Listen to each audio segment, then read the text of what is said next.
Hi, this is Tim Sanders, founder of the OMNIA radiation balancer. Pretty soon there will be 5G masts going up all around us, and we want to make sure that you're giving yourself the best protection on the market. Our solution is unique. We use a new source of energy from the fifth dimension to balance radiation fields on any device, making it safe to use. Our results show that this structures water, it balances the blood, and it keeps your body super strong. And yes, it works on 5G. The energy in the patch never runs out, so count up all the radiating devices in your life, stick one on each, and you're done. Click on the link below and you'll soon be bringing balance and strength back to your body. Thank you.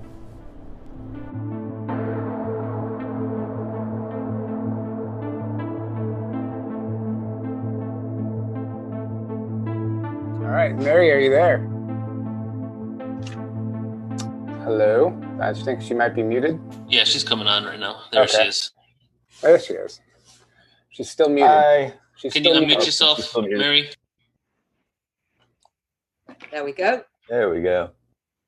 How's it going? Hey, how's it going? Can you hear us okay? Is the audio sounding good? Yes, I can hear you fine. How's it going? How are you doing today? Welcome to Portal to Ascension.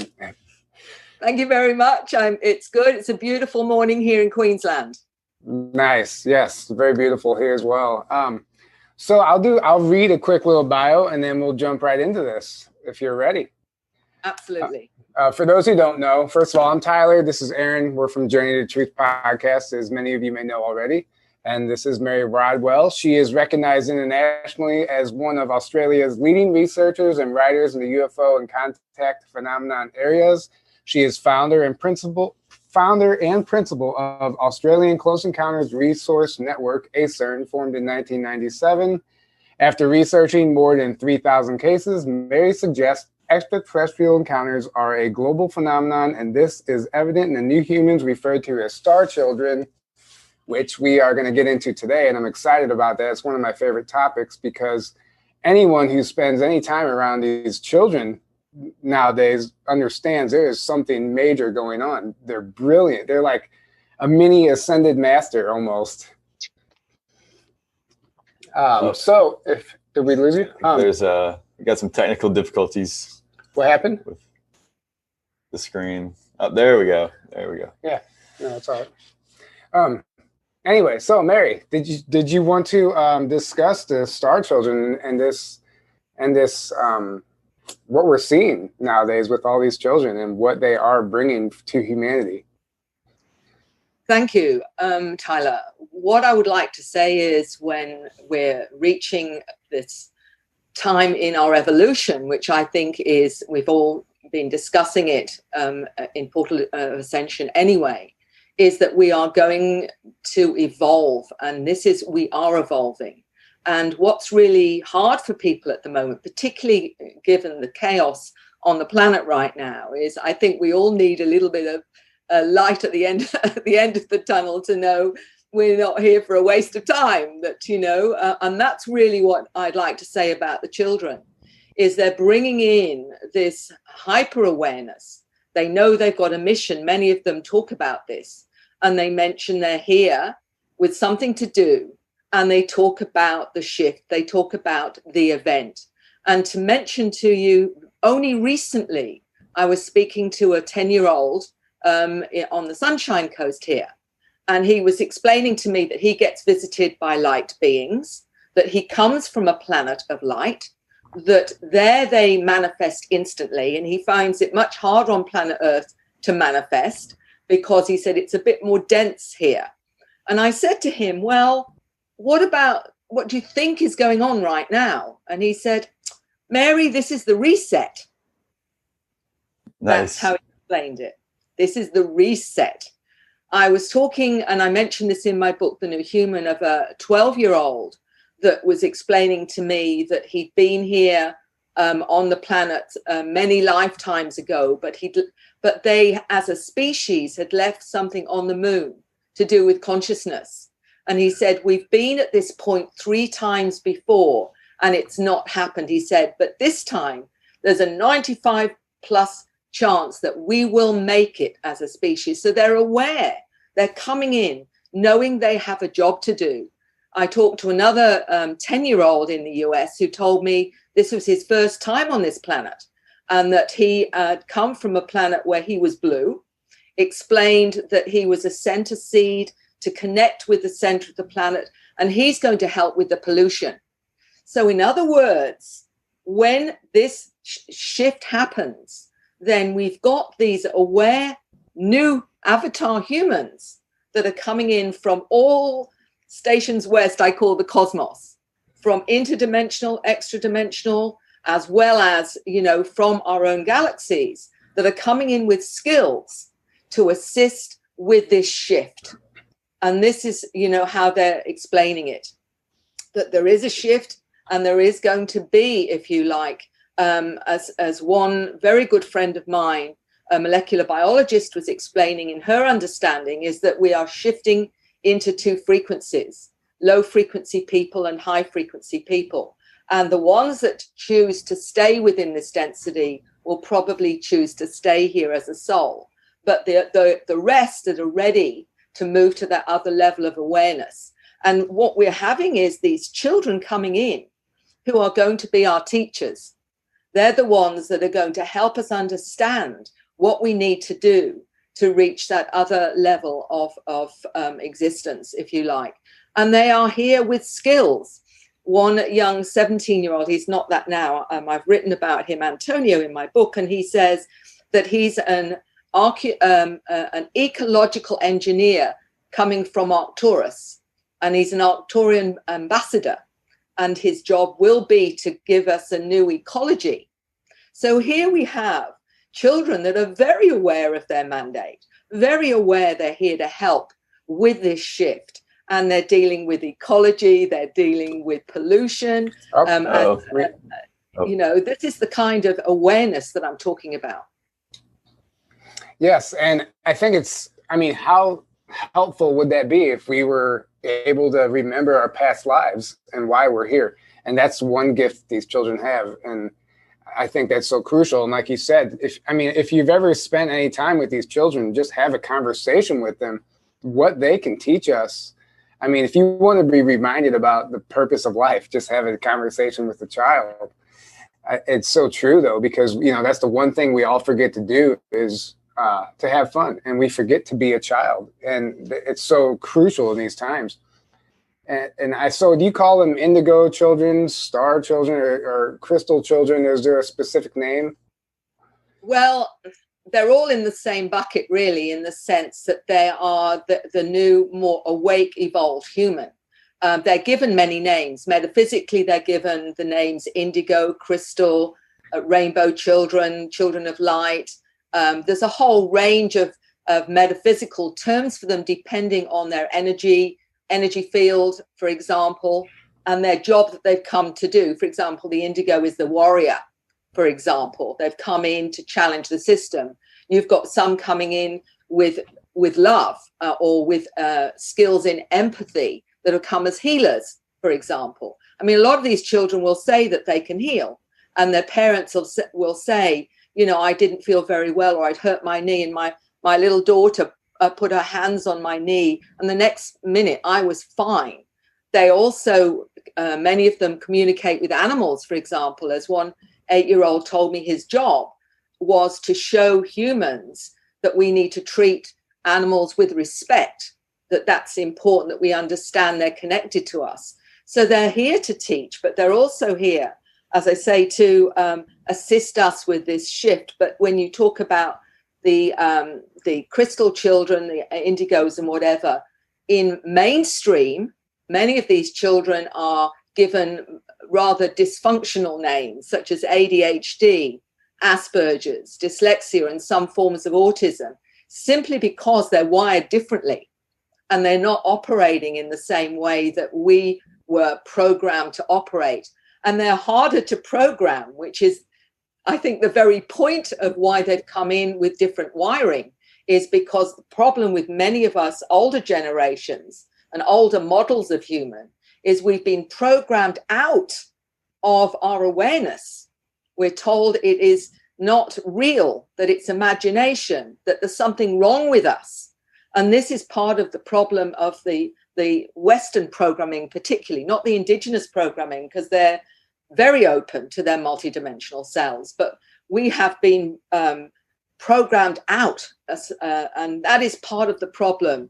Peter was talking about connecting to our multidimensional selves and connecting to our higher selves, but many people are afraid to do that because they're afraid in some way they'll lose the plot, that in some way they will lose their balance and the integrity of understanding what reality is. But that's, in fact, if anything, we're shut off from the very source that helps us to understand who and what we are and where, and our multidimensional connection to those many lifetimes of learning and growth and understanding that we can access through sometimes hypnosis, regression, sometimes through a healing or shamanic journey. These are ways we access it again, but we have a psychology in mainstream that tells us that's dangerous. You do that and you're going to end up, unwell. So we've got this conflict of trying to access that against a society that on the whole, and even within religions, it's considered often dangerous, or demonology, for example, for you to access your team. I call it my non-physical team, if you like. And that is, for me, has been the one that has given me the help to understand what we miss out on when we do not connect to that superconscious higher self, oversoul, or whatever name you want to give our superconscious. Yeah, you just said an entire, there's so much there you just covered. And these children basically are here to remind us of what we're capable of.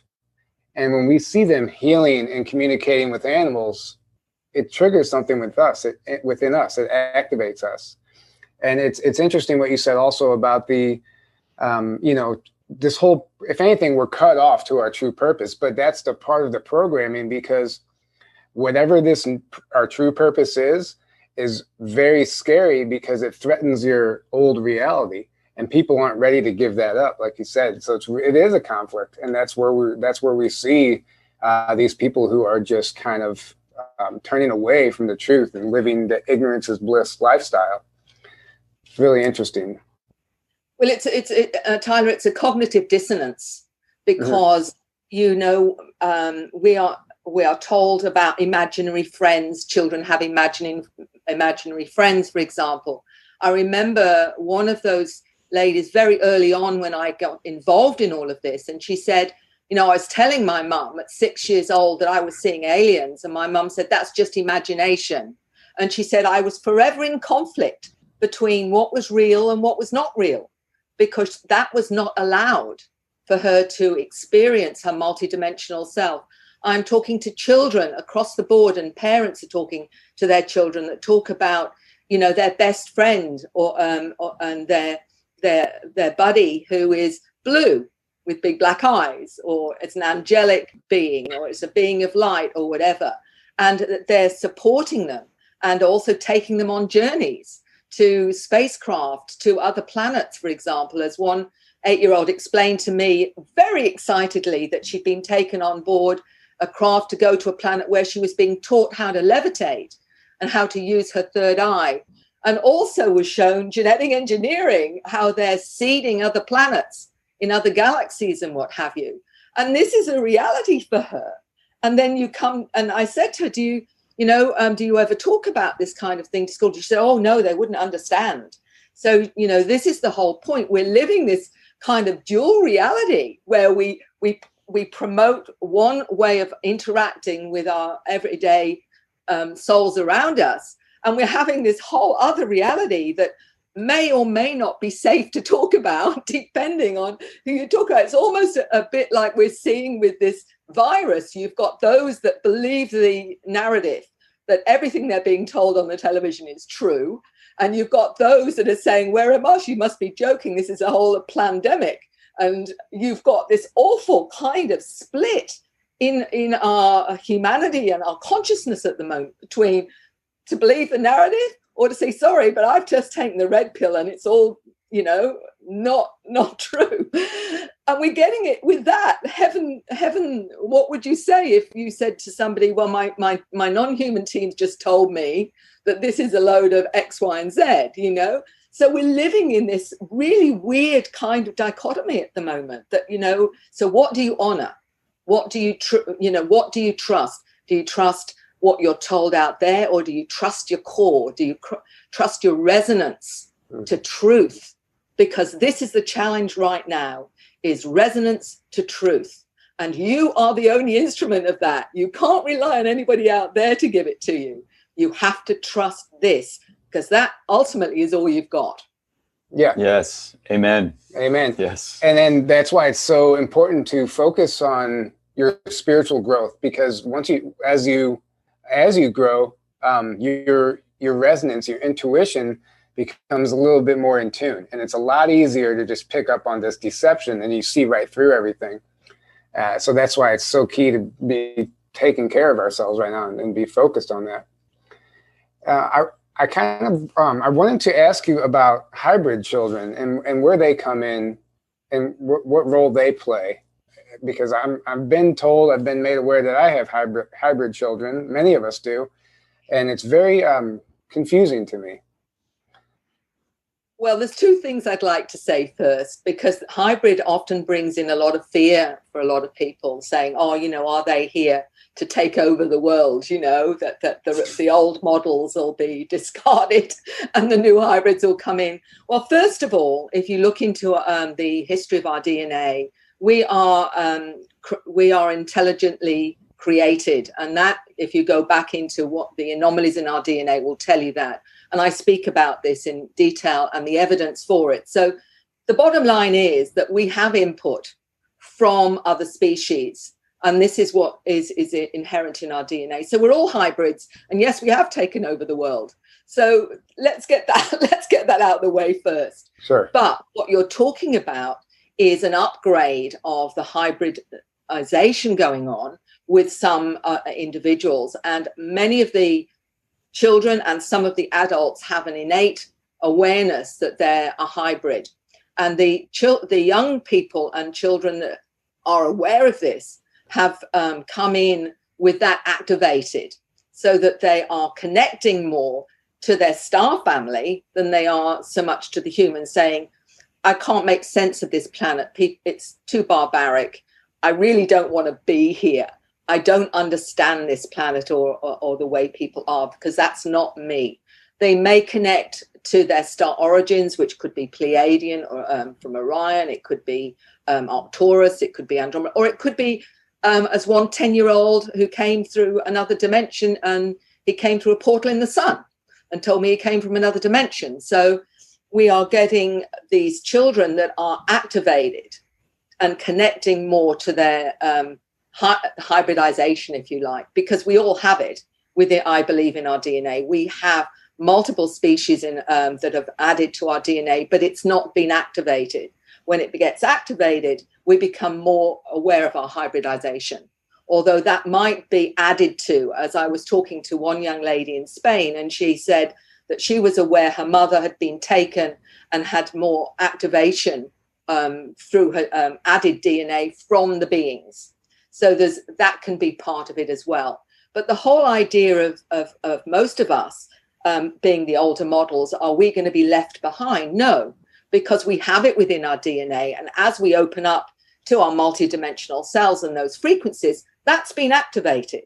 And then more and more will connect to that activation. So as our frequency rises, we're activating our Pleiadian cells or from Orion, from Arcturus, and all those other added DNA that's actually in the human genome. So this is really a very simplistic way, I know, of explaining what this hybridization is. We are all hybrids, end of, but some of us are asleep and some of us are awake.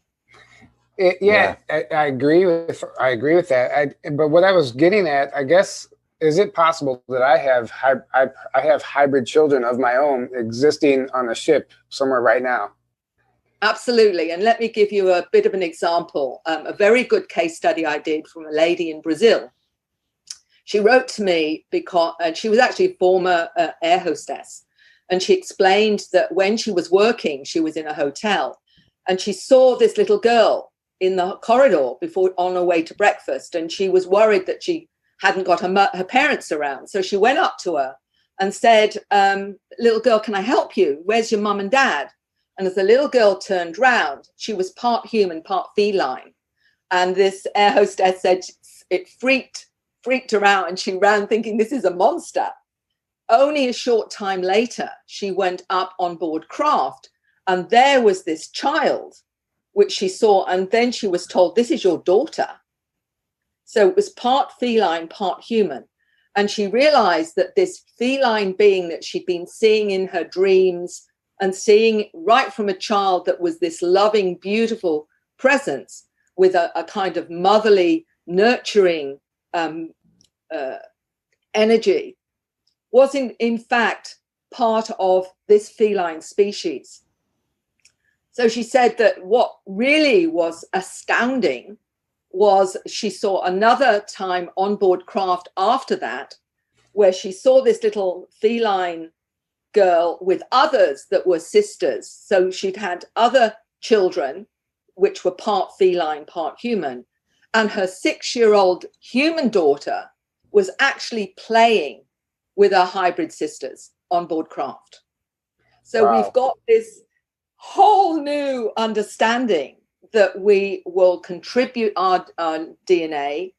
And there are many people, many women, I write about in Awakening the missing pregnancies, where they will have a range of interspecies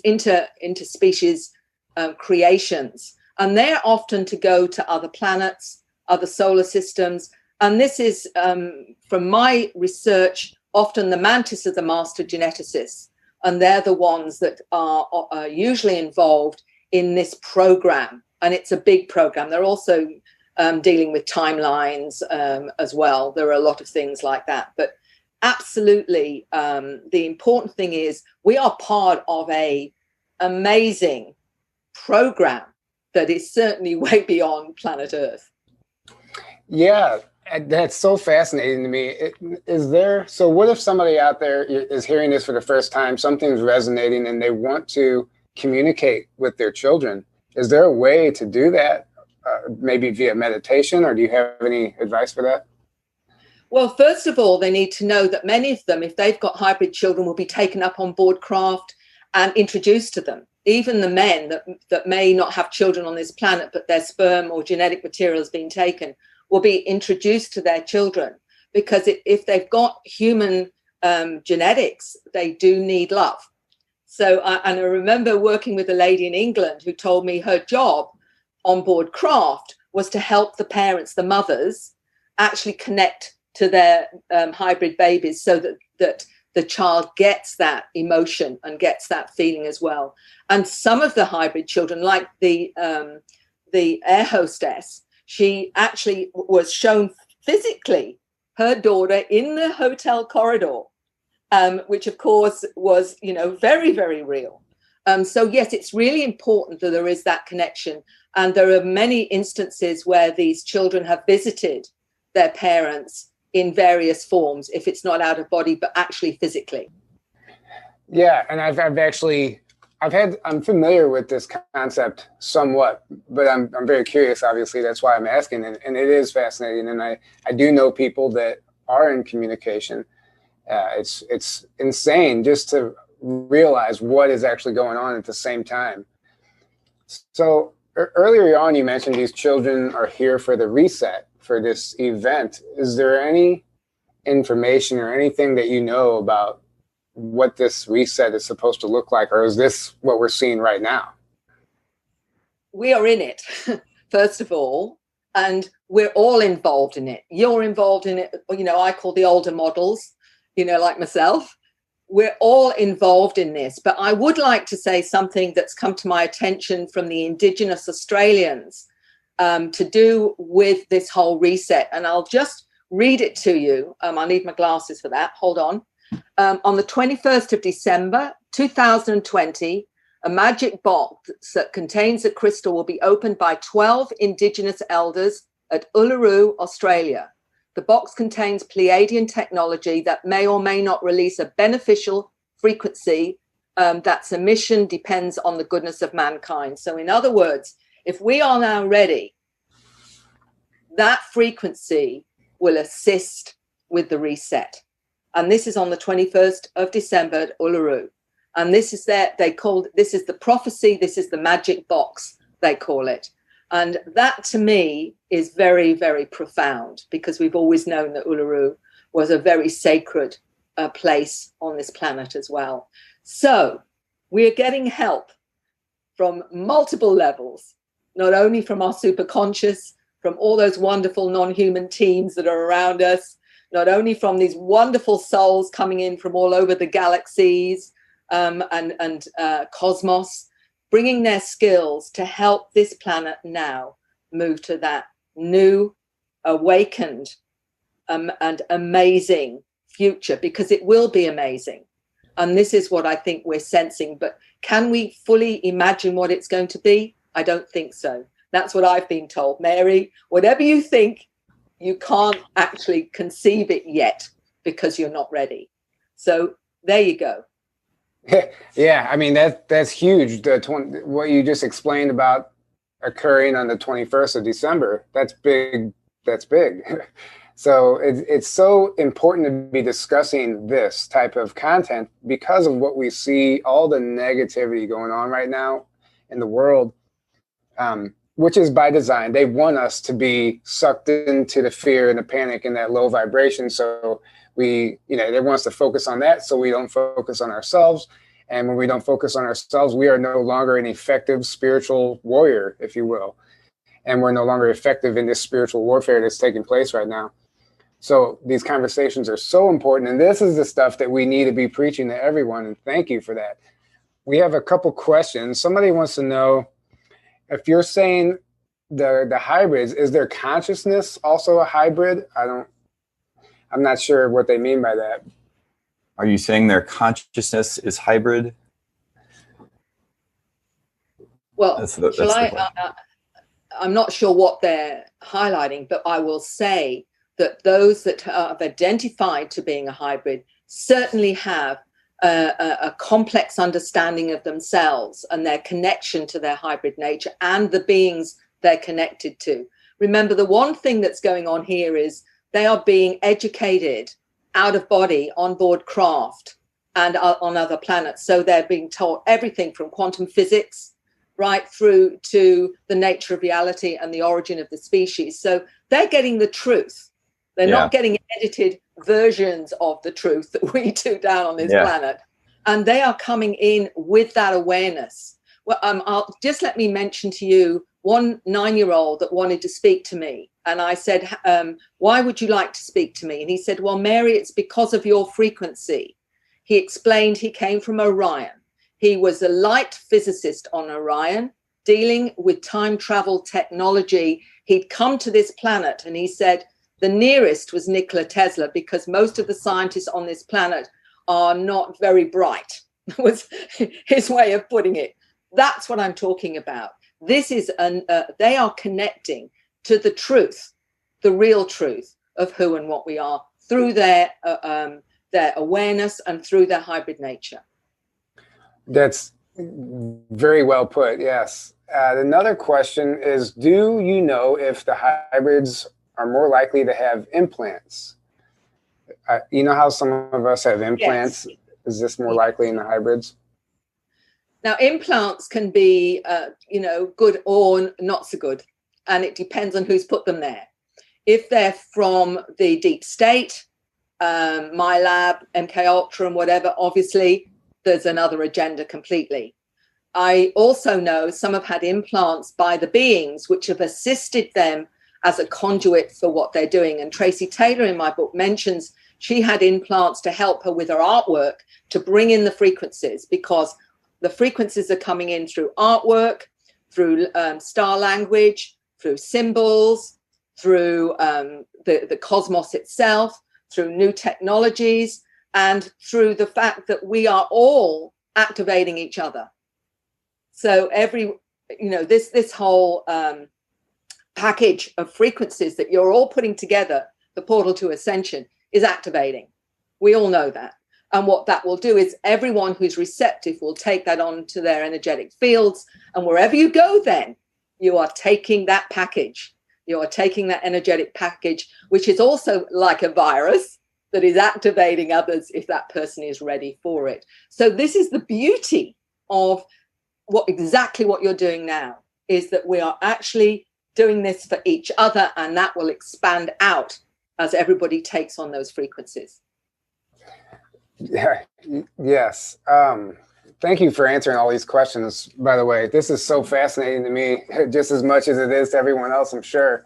All right, so the big question, where is God in all of this? Where does God... I'm sure a lot of people have that question, you know. Well, I'll explain what a 9-year-old told me about God.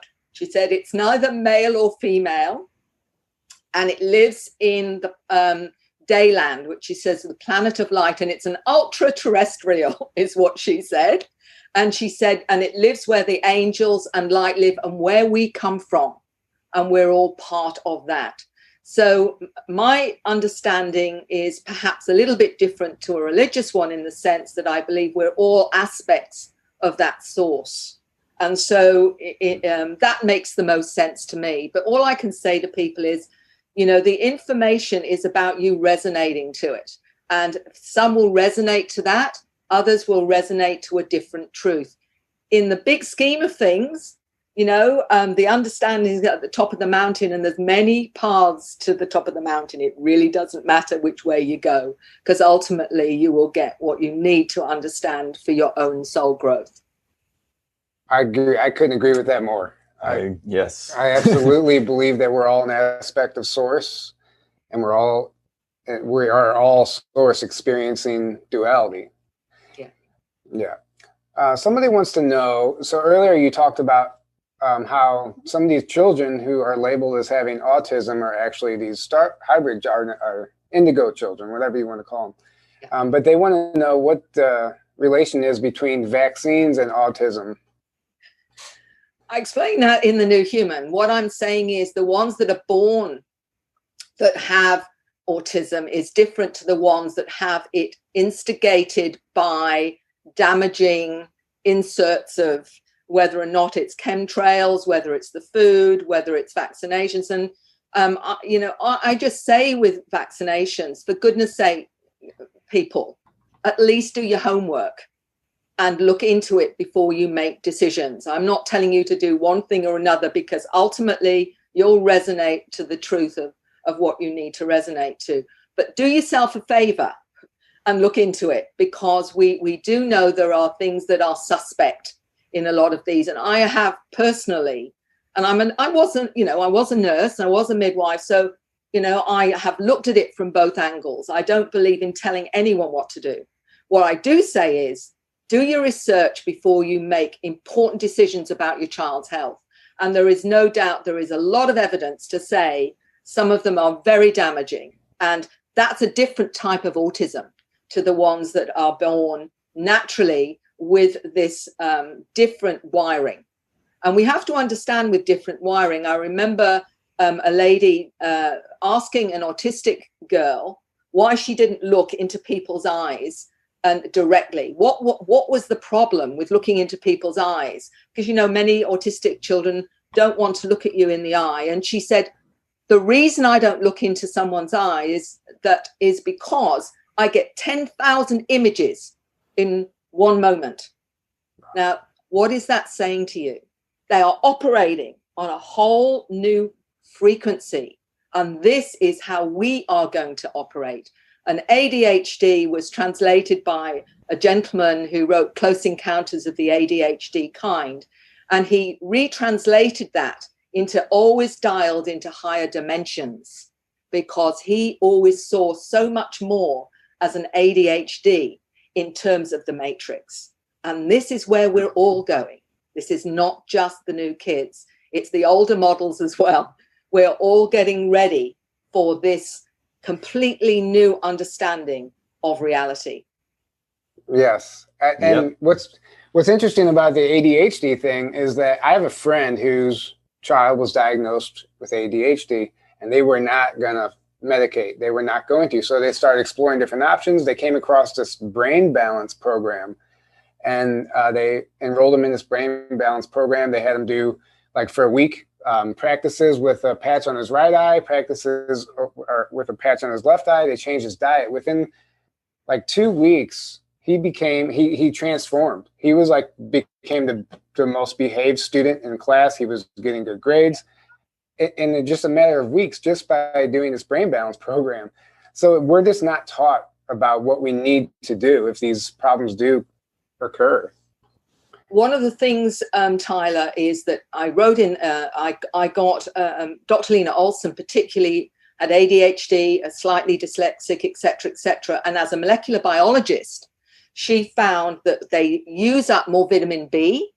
There are other vitamins that they particularly need and minerals because they operate at a higher speed. She also managed to measure that they are many times more sensitive to touch, to hearing, and to sight. They see more of the visual spectrum. All of these things, of course, heighten their awareness and make it much harder for them to be slowed up, which is what Ritalin does, so that they can be programmed into the old limited and limiting paradigm, which the rest of us have had to endure and break out of. So there are things that they can do. Watch the diet, look at what food, organics, none of the preservatives, et cetera, look at the fluoride in the water. All these kinds of things are what will limit them from being all they need to be. So it really is looking at all the different ways we're being shut down. And everyone who's listening does know exactly what I'm talking about, the structures behind wanting to shut down us so that we don't challenge the mindset. We don't challenge the system on this planet that is broken, and we all know it is. Yeah, and the biggest trick there, especially with kids and their diet, is, what's the best way to poison somebody? Make it taste like candy. You're not gonna make poison obvious. You want it to taste good. You want to crave it, and they want to make it addictive. So that's how they suck us in at a young age. Somebody wants to know: have you been given any guidance on practical ways we can help our friends and family members who are struggling with this reset to come into alignment with what's happening? Good question. I think this is a time to challenge us to speak our truth, because it's very hard when you've got so many that have bought the narrative and are very keen to stay with that because it makes them feel safe and because they're scared. To actually try and show them that there's another way, they've got to be receptive to that. But it's doing it with love. It's about stating your truth, because now we're being challenged to speak our truth. We're being challenged to own who and what we are. And it won't happen if we're scared of other people's opinions, are scared of criticism and judgment. Ultimately, we have to own this truth. This is why we're here. And so you can do that gently. You can do that with love and say, well, this is why I am where I am with this, and this is the reasons why. They've still then got a choice. They've got a choice to move to that step or not. But I do believe, in a way, what, Dr. Olson, my friend, was saying, that we're separating out now into these two frequencies, and the low frequency people have chosen, I believe, on a soul level to stay put. They still want to experience 3D. And the rest are saying, no, I've done my bit on 3D now, thanks very much. I'm ready to go to this other level. And you're seeing the polarities right in front of you right now.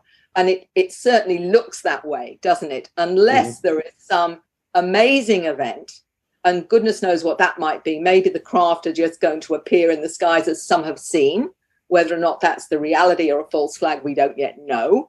Or whether there's some other event that shifts that consciousness so that people can embrace this new reality. Let's face it, often as humans, we have to have our back against the wall before we actually do anything, because we're pretty stubborn. It has to be pretty uncomfortable before we say, you know what, maybe I ought to do this.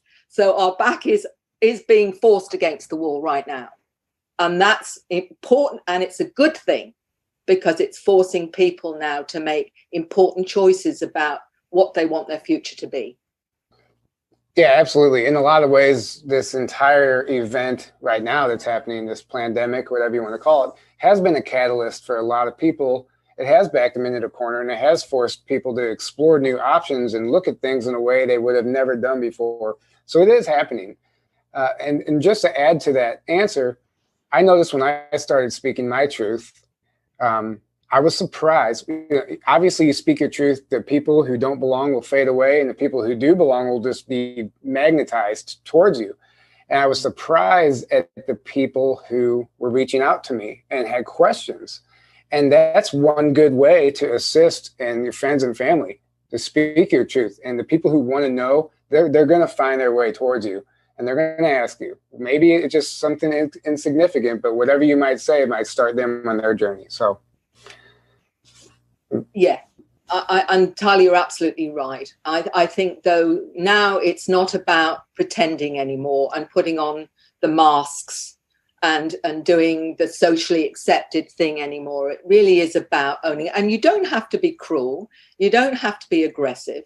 You can just state it as, this is my truth and this is where I need to be. And, you know, they can take it or leave it. I mean, I found I made that decision very much when I reached my middle years, was, you know, do I want my children, when they're grieving me, to know a pretend Mary, the socially correct Mary, or should they really know who their mother is and grieve that? Because even though she may be a pain in the neck sometimes and, and embarrass me or whatever, at least I know who my mother was and what was important to her. And that's my legacy to them, is the me. And that's what I think is our legacy to this planet, is coming here to speak our truth and be our truth.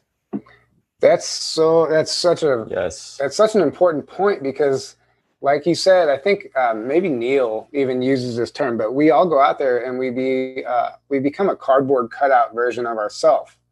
And so many people just know that version of us. And I never thought about that. So if something does happen, they'll be grieving a fake version of you. And that should be a motivation to just want to be your authentic self all the time, because all these people don't even know who you are. For the first half of our lives, we don't even know who we are. It's the self that you created to fit into society and the world, this world that we live in, but it's not the real us. Yeah. So until we connect to our true selves, then we can start living from that and living our purpose. But yeah, that's falling away. I see so many people right now are going through this dark night of the soul because they're like, oh, well, who am I outside of my job or the money I make or the car I drive or this or that? And because they've built their whole identity on all these like fake things in society, and that's not who they really are. And they're for the first time discovering who they really are, connecting to their true selves. Yeah, and I'm seeing that happen so much. Yeah, absolutely. I did grief and bereavement counseling and hospice, and when someone's facing their death in a few weeks, it's amazing what realizations come to them at that point. And many of them were regretful that they hadn't said or done what was true to them. And that was really the catalyst for me thinking, you know what? I'm not going to do that. I'm going to make sure, even if there are people out there that think Mary's round the bend or she's gone crazy or whatever they think, that's fine. It really doesn't matter to me, because what really matters is how those I love look and see me and know me. And, if that's my legacy, it really is about saying to my children and my grandchildren, be the beautiful, unique person that you are, because that's how the planet will change, is when we do that, rather than try and please people that make judgments on you anyway. So you're exactly. What does it matter? People are going to judge you no matter what. So you might as well, live from your true heart. And then another point too, being your authentic self is, you know, you don't only draw the people that belong in your life, but the opportunities and the career paths or whatever it might be. When you start speaking your truth, doors open, you know, and so many people are struggling right now, but until you break free from this prison, this matrix, you know, you might continue to struggle. We only have a few minutes left here. So is there any last things you wanted to cover before we wrap this up? Well, I think we've covered enough to give people something to think about, even if they think Mary's crazy. But what I'd like to say is don't despair, because one of the things that I truly believe is these children have come in. They are enlightened, aware beings. And even though the planet at the moment is going through a very dark time, I don't believe these enlightened beings would bother to come to planet Earth for a waste of time. They must know that they've come here and it's going to, they are going to achieve what they've come here to do, because otherwise they wouldn't bother. As Spock would say, that's illogical. So the logic is that they've come here to make a difference, and they've come here because they know they can make a difference. So when it gets dark, and you're beginning to wonder what's going on, just remember that. They've come here for the new world that we create. And to keep that in mind. Yeah, absolutely. Absolutely. I just think that it's so important. It's so important to just consider everything we've talked about today. Because, man, they're just trying to pull us off course right now. That is the end game for these dark forces. So we just need to stay on your path. I really think that, you know, that's key right now. We have a couple minutes left. Does anybody have any other questions, or do you have any questions for her? No, I mean, so yeah, that was amazing. Well, it is important to remember that, you know, you said a lot of these children coming here because they know they can make a difference, but we have to remember that what happens on Earth will affect the rest of the universe. Yeah. So it's important that they make sure this planet gets through this transition this time, and that we don't slip back. Yeah. Important that we support them. And that means by making sure that we look after them as they're growing into their full potential, which means that, you know, we have to look at what we feed them, how we care for them, how we honor their experience, how we listen to them and honor their understanding. So it's going to be a complete reversal of roles. We won't be teaching them. They will be teaching us. So we have to look at a whole new way of being with them to support them so that they can do what they've come here to do. Beautifully said. Yes. Beautifully said. And we will end on that.